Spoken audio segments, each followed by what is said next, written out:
Here's problem 4017.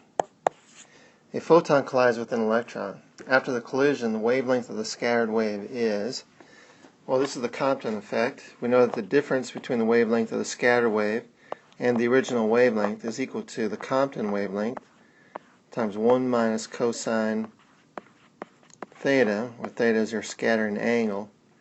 So the scattered wavelength is going to equal the original wavelength plus this term, the Compton wavelength, 1 minus cosine theta. Well, this term is going to dominate 0. At least value would be equal to 0 if the cosine of theta were equal to 1. If the cosine of theta is negative at all, then we're going to have a positive value for this whole term. Or if the cosine theta is any fraction less than 1, we're going to have a positive value. So this thing is going to dominate 0, which means that the wavelength of our scattered wave is going to dominate the wavelength of our incident wave. Hence, it will always be greater than or possibly equal to the initial wavelength. And that would be our answer.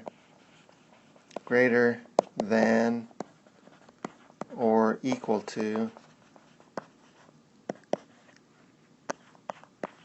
our original wavelength.